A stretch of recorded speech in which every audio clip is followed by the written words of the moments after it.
देखिए आज का जो लेक्चर है ये माइक्रो ऑर्गेनिज्म के ऊपर है, फ्रेंड्स एंड फो, यानी वो या तो हमारे दोस्त हैं या तो वो हमारे दुश्मन हैं। तो खैर चलिए हम पता करते हैं कि वो हमारे हैं क्या। तो चलिए देखते हैं इनके बारे में। जनरली जो हम सोचते हैं कि माइक्रो ऑर्गेनिज्म हार्मफुल होते हैं या यूजफुल होते हैं, उनको लेकर क्या है। माइक्रोब्स बोलिए या माइक्रो ऑर्गेनिज्म बोलिए, micro organism are very small organism which cannot be seen with the unaided eyes. They can be seen only with the magnifying glasses or microscope. Microorganism may be unicellular or multicellular.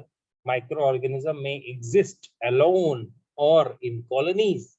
Microorganisms are found in all kind of environment like ice cold climate, hot spring, desert, marshy land, marshy मतलब दलदल कीचड़ वाली।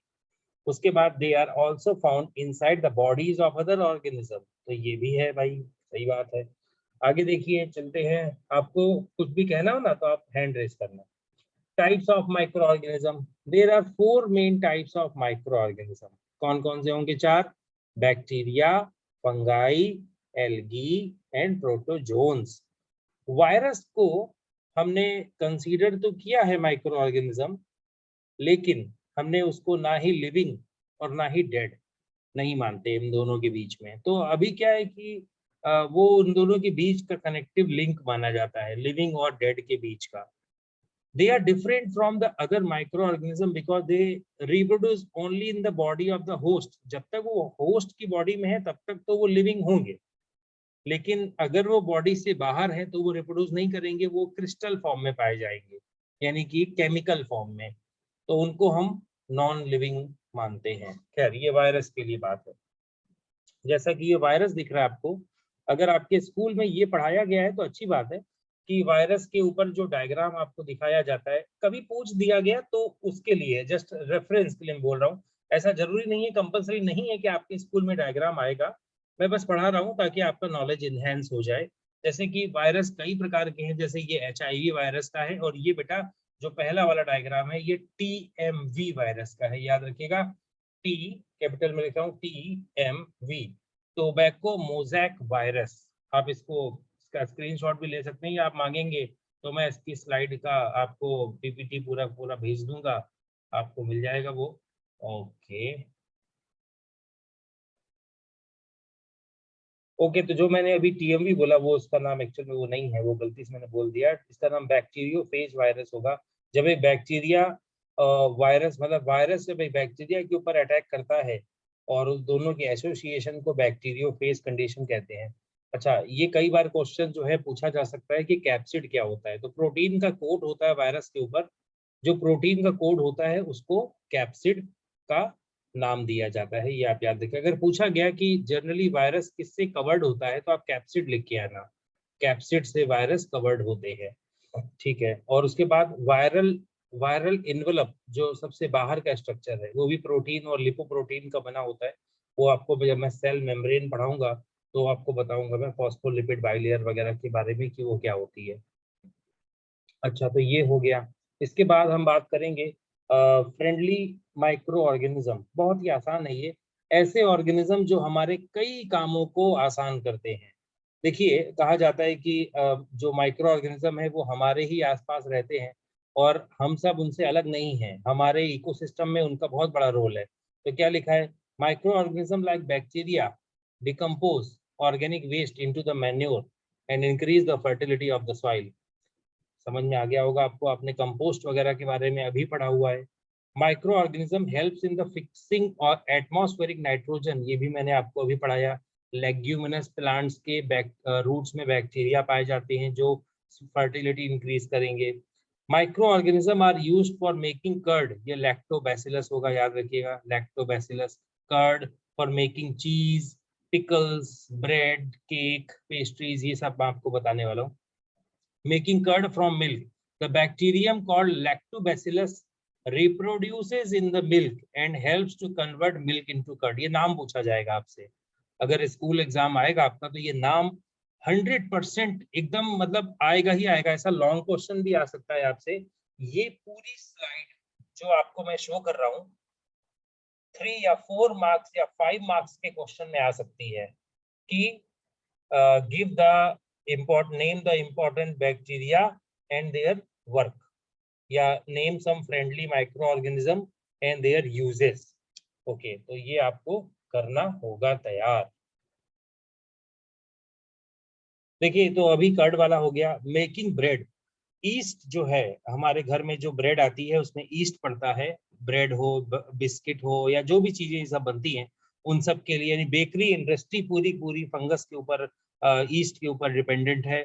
अच्छा, इसको एक और बात मैं बताऊं आपको, ब्रेड जो है अमेरिका में लोग ज्यादा क्यों खाते हैं, रोटी वगैरह वहां नहीं खाते, क्योंकि ईस्ट जो होता है वो ब्रेड को मतलब एक तरीके से डाइजेस्ट करने में इजी कर देता है।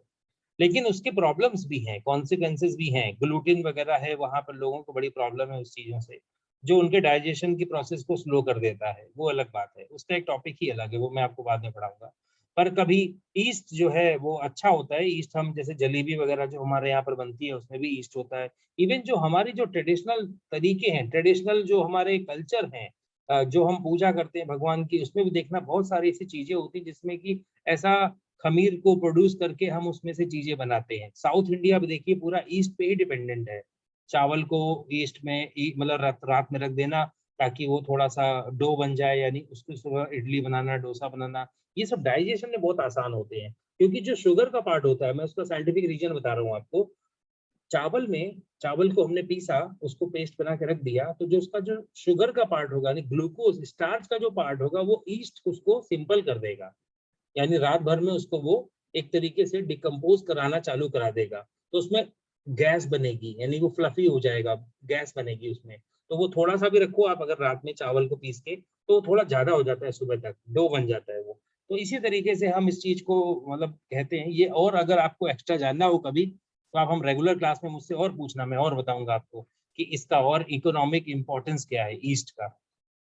मेकिंग एल्कोहल, तो मतलब कि ब्रीवरीज या बोल सकते हैं, या इसको हम ईस्ट वही है जो हम देखिए, एल्कोहल तो आप जानते ही हैं, उन चीजों से अल्कोहल बनाया जाता है जिनमें ग्लूकोज कंटेंट ज्यादा होता है, जैसे कि आपका किशमिश हो गया, यानी रेजिन हो गया। बहुत सारी ऐसी चीजें हैं जिसमें ये बियर बनाने के लिए उसका यूज करते हैं। आपका ज्वारी ग्रेन्स, ये क्या बोलते हैं इसको, माल्ट माल्ट। तो ये सारी चीजें हैं जिनमें ज्यादा शुगर वगैरह प्रोड्यूस होती है। मेडिसिन के सेक्टर में, हाँ, ये बहुत जबरदस्त है। मेडिसिन के सेक्टर में जो माइक्रो ऑर्गेनिजम्स हैं उन्हें बहुत, जैसे कहा जाता है ना, एक सिंपल वर्ड्स में कहा जाता है कि जैसे कोई चीज होती है, जैसे एक मैं जनरल वर्ड यूज करता हूँ, जैसे लोहा लोहे को काटता है, उसी तरीके से मैं कहता हूँ कि एक बैक्टीरिया दूसरे बैक्टीरिया को मारेगा, एक वायरस भी दूसरे वायरस को मारेगा। आजकल जैसा आप लोग जानते होंगे कि जो आपका कोरोना की वैक्सीन वगैरह का नाम चल रहा है, ये सब तो ये सारी चीजें हैं, वो मैं आगे बता रहा हूँ आपको। वैक्सीन और एंटीबायोटिक्स में थोड़ा सा फर्क होता है। एंटीबायोटिक्स बेटा बैक्टीरिया के लिए काम में आती है।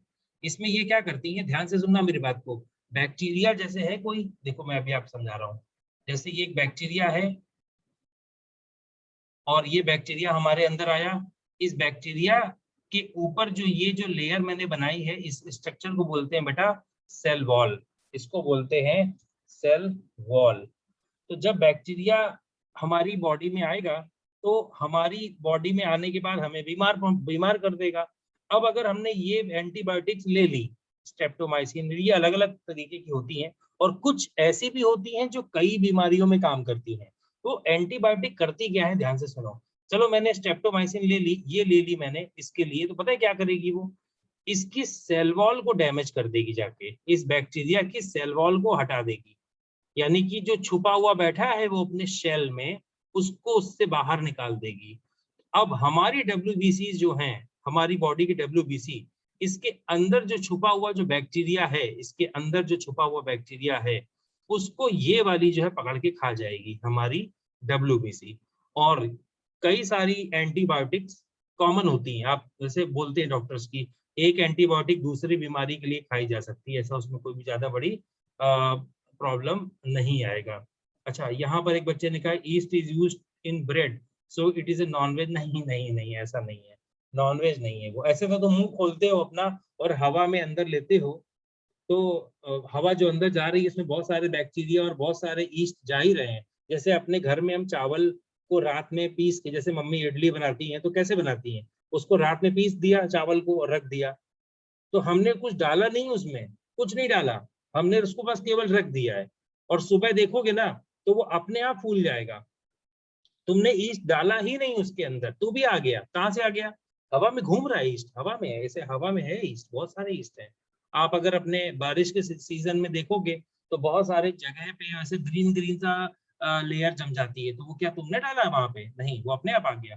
पुरानी बुक्स के ऊपर, लेदर के कपड़ों के, लेदर के सामान के ऊपर, ये सब के ऊपर ग्रीन ग्रीन से लेयर आ जाती है। तो क्या वो नॉनवेज हो गया? नहीं, वो नॉनवेज नहीं है, वो ईस्ट के ही पार्टिकल्स हैं, या उसको राइजोपस वगैरह कहते हैं। फंगस होता है, छोटा फंगस होता है। ठीक है, तो मैं आगे बढ़ता हूँ। अब आगे की प्रेजेंटेशन, वैक्सीन। वैक्सीन का जो डिस्कवरी है वो बहुत ही इंटरेस्टिंग डिस्कवरी है। इसके लिए आपको मैं और अलग से आपको क्लास लूंगा, आज तो स्कूल सिलेबस के हिसाब से मैं पढ़ा रहा हूँ। वैक्का नाम का जो काउ पॉक्स का, पहले ये स्मॉल पॉक्स और काउ पॉक्स, जो शुरुआत में एडवर्ड जेनर ने इसके ऊपर काम किया था। वैक्का नाम से, वैक्का मतलब काऊ होती है, इसलिए वैक्सीन को वैक्का वर्ड, पहला वर्ड वैक्का है, VACCA होना चाहिए, मतलब वैक्का, और सीन मतलब उसके लिए जो काम करती है, तो वो हमने इसको वैक्सीन बोला। वैक्का जो है वो एडवर्ड जेनर ने बनाया था, जब स्मॉल पॉक्स का इलाज उन्होंने काउ पॉक्स से किया था।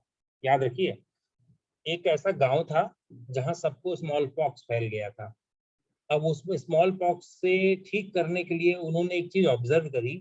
उनके घर में एक ऐसी लेडी आती थी दूध देने के लिए, वहां से घर से बच्चा आता था उसका बकेट लेके डिलीवरी के लिए, दूध देने के लिए। वो बीमार नहीं था, बाकी सब बीमार थे, पूरे गांव के लोग।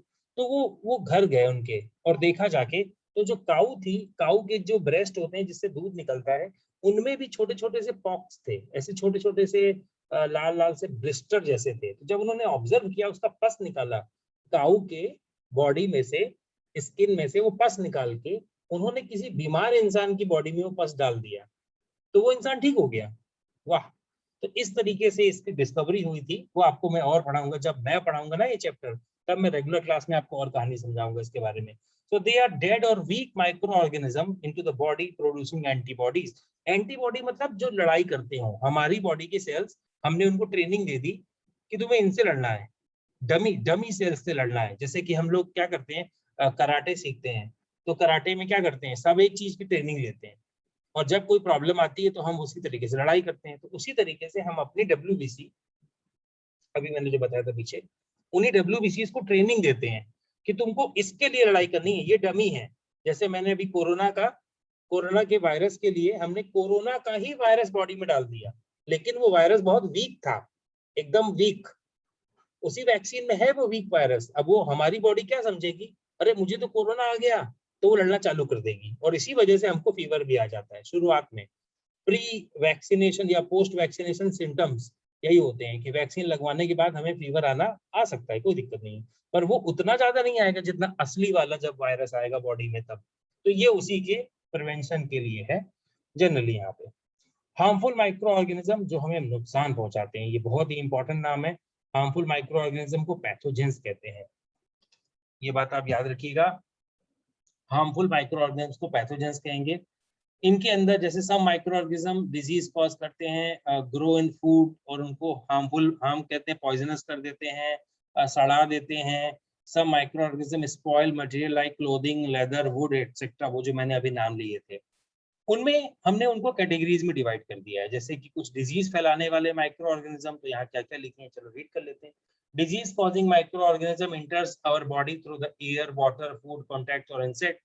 These microorganisms called pathogens.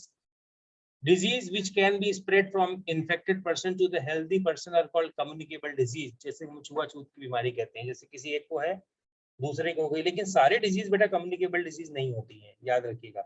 लेकिन एक बात है, माइक्रो ऑर्गेनिज्म से जो डिजीज कॉज होती हैं उनमें से कई सारी डिजीज ऐसी हैं जो कम्युनिकेबल हैं। अब ये नाम पूछा जाएगा आपसे, ये नाम पूछा जाएगा, ये आप तैयार करके जाना, ये वाला कि सम कम्युनिकेबल डिजीज, ये पूछा जाएगा आपसे, याद रखना, ये 1 मार्क का क्वेश्चन आ सकता है। Name 2 communicable disease, cholera, common cold, chicken pox, tuberculosis, और अब तो आप कोरोना भी लिख सकते हो।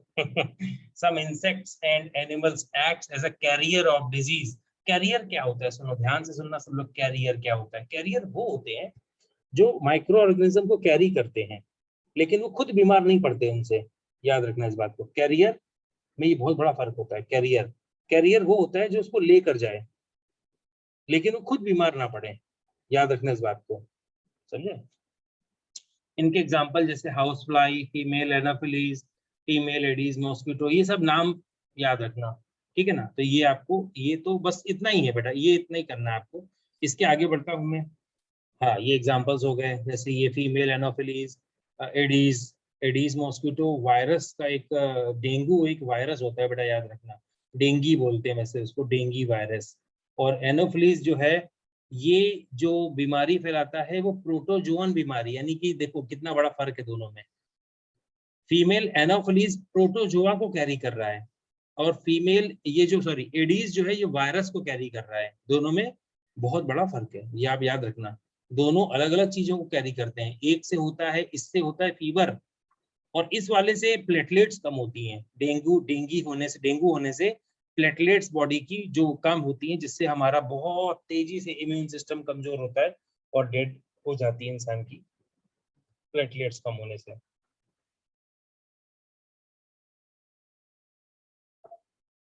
प्लांट्स में जो डिजीज हैं वो भी बहुत हैं, जैसे स्मट डिजीज, रस्ट डिजीज, ये सब आपको आएंगे। टेबल मैंने यहाँ पर देखी है, ये बहुत ही अच्छी टेबल है यहाँ पर जो आगे दिखाई जा रही है। ह्यूमन डिजीज, उनके कॉजेटिव माइक्रो ऑर्गेनिज्म और मोड ऑफ ट्रांसमिशन, ये बहुत बढ़िया टेबल है। आपको अगर ये पीपीटी चाहिए तो मैं आपके गूगल क्लासरूम में पोस्ट कर दूंगा, आप इसमें से ही पढ़ लेना, कोई दिक्कत नहीं आएगी, और ये हो जाएगा आपको। सम प्लांट डिजीज, दोनों ही याद करना है आपको, प्लांट डिजीज, एनिमल डिजीज। इसमें समझाने लायक कुछ भी नहीं है, बस आपको ये याद करना है। पूछा जाएगा, फिल इन द ब्लैंक्स पूछे जा सकते हैं, ट्रू फॉल्स पूछे जा सकते हैं कि rust of wheat, rust of wheat सबसे नीचे देखो सेकंड लास्ट में लिखा है, रस्ट ऑफ व्हीट को कैसी डिजीज है? बैक्टीरियल डिजीज है, वायरल डिजीज है, या फंगल डिजीज है? तो आपको उसमें से कोई भी एक करेक्ट करना होगा। मतलब अब जैसा भी आएगा वो आपका मर्जी हो। आपको अगर टॉपिक समझ में आ गया है, आपको याद हो गया, आप याद करने का तरीका इसको देखो क्या होता है, मैं आपको बता रहा हूँ। इनको लिखो, इन्हें एक रफ पेज पे लिखो। मैं देखो इसका कोई शॉर्टकट नहीं होता याद करने का, इसको लिखो आप। एक बार लिख के, जैसे अपने 5 नाम लिखे और लिख लिए, और उसके बाद आपने नोटबुक को बंद कर दिया। अब कोई छोटा भाई बहन हो या घर पे मम्मी हो, उनसे पूछो, या उनसे बोलो मम्मी ये मेरे से नाम पूछो। सीक्वेंस में मत पूछना, अलग अलग करके पूछना, जंबल करके पूछना। जैसे मैं आपसे पूछता हूँ ट्यूबरकुलोसिस किससे होती है, तो बैक्टीरिया। उसके बाद मैं टाइफाइड नहीं पूछूंगा, मैं पूछूंगा पोलियो किससे होता है, बोलना वायरस। उसके बाद मलेरिया, फिर ऊपर नीचे। इससे क्या होगा, अपने दिमाग को ट्विस्ट कराओगे बार बार, तो जल्दी याद होगा। इसका कोई शॉर्टकट नहीं है, याद रखना। अच्छा, फूड प्रिजर्वेशन, ये टॉपिक अभी वैसे तो देखा जाए माइक्रो ऑर्गेनिज्म का टॉपिक कंप्लीट होने के करीब आया है। फूड प्रिजर्वेशन, जो हम फूड जो खराब होने से बचाना चाहते हैं, ये अभी हम रेगुलर चैप्टर में पढ़ रहे हैं, तो इसीलिए मुझे इस बात को थोड़ा सा डाउट लगा था। देखिए, ये नाइट्रोजन साइकिल का टॉपिक है, बहुत ही मोस्ट इंपॉर्टेंट टॉपिक है ये लॉन्ग क्वेश्चन आ सकता है इससे कि एक्सप्लेन नाइट्रोजन साइकिल। अगर आपके स्कूल में पढ़ाया गया है तो ध्यान से सुनना, मैं यहीं पे आपको सबको समझा दूंगा, एक ही टेबल में ही समझा दूंगा। एटमॉस्फेयर में जो नाइट्रोजन है उसको नीचे लाना है, और वो नीचे आने के कई तरीके हैं। यहाँ पर लिखा हुआ है, bacteria turn compounds of nitrogen into gaseous nitrogen.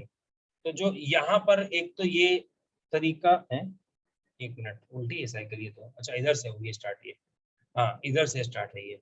Lightning fix nitrogen, यानी कि जो बारिश होती है, तो जब पानी बरसता है बारिश का, तो उसमें थंडरिंग लाइटनिंग से जो वाटर गिर रहा है नीचे, उसमें नाइट्रोजन हवा वाली मिक्स हो जाती है, और वो नीचे गिरती है आके नाइट्रिक एसिड के फॉर्म में। ये मैं जो वर्ड एक्स्ट्रा बोल रहा हूँ ना, ये लिखना मत स्कूल में जाके, ये थोड़ा एक्स्ट्रा ही है, ये आपके सिलेबस से बियॉन्ड है। वो 9th का टॉपिक है जो मैं आपको 8th में बता रहा हूँ।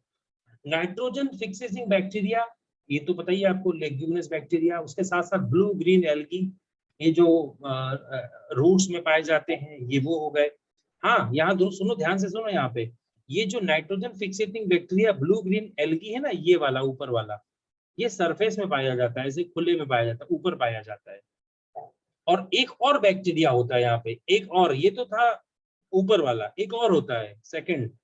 वो कहाँ पे होता है? वो रूट नोडुल्स में होता है। वो कहाँ पे है रूट नोडुल? लेग्यूमिनस प्लांट्स की। तो नंबर 1 हो गया नाइट्रोजन फिक्सेशन वाला फिक्स सरफेस पे, और नंबर 2 अगर आपके स्कूल में पढ़ाया गया है तो ठीक है, नहीं पढ़ाया गया तो आप मत लिखना, इतना ही लिख के आना जितना ये साइकिल में बना हुआ है। नाइट्रोजन फिक्सेटिंग बैक्टीरिया, अच्छा ओके, यहाँ एंड करके दिया तो है इसी के अंदर बीच में, nitrogen fixating bacteria and blue green algae. तो ये जो ब्लू ग्रीन एल्गी वाला है ये आपका सरफेस में होगा, और नाइट्रोजन फिक्सेटिंग बैक्टीरिया ये आपका होगा रूट नोड्यूल्स वाला। ये मैंने और एक्सप्लेन कर दिया। तो 3 बातें समझ में आ गई, पहली, दूसरी और तीसरी, 3 बातें समझ में आ गई आपको। 3 तरीके से नाइट्रोजन नीचे आ गई। नाइट्रोजन नीचे आने के बाद यहाँ पर सॉइल में पड़ी हुई है, अब उसको कौन ले लेगा? प्लांट्स ले लेंगे।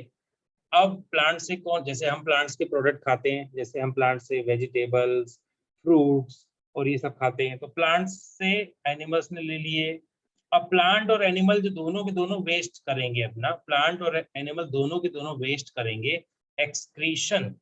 एक्सक्रीशन यानी जो जो यूरिन होती है, या तो वो डेड हो जाएंगे, बॉडी डेड हो जाएगी, तो भी उनकी बॉडी में जो प्रोटीन है, जो जो नाइट्रोजन कंटेंट है। अच्छा, कोई ये अगर आपसे यहाँ पर पूछे, यहाँ पर इस समय भी क्वेश्चन मार्क लगा दे यहाँ पे कि why plants Uptake nitrogen compound, तो याद रखिएगा ये आपको मैंने उस चैप्टर में भी पढ़ाया है, बिकॉज ऑफ द ग्रोथ, उनकी ग्रोथ होती है। और आपसे अगर कोई पूछे एनिमल्स को क्यों नाइट्रोजन चाहिए, तो आप उनके लिए भी कह सकते हैं कि एनिमल्स को चाहिए क्योंकि उनको भी चाहिए ग्रोथ। ओके, अच्छा, इसके बाद ये एक साइकिल, रुक जाइए 1 मिनट रुक जाइए, साइकिल के अंदर एक और साइकिल घूम रही है, याद रखिएगा, साइकिल के अंदर एक और साइकिल यहाँ पे घूम रही है, ये वाली, इसको बोलते हैं कंपोस्टिंग, कि प्लांट के वेस्ट को प्लांट में ही डाल देने का, सॉइल में ही डाल देने का।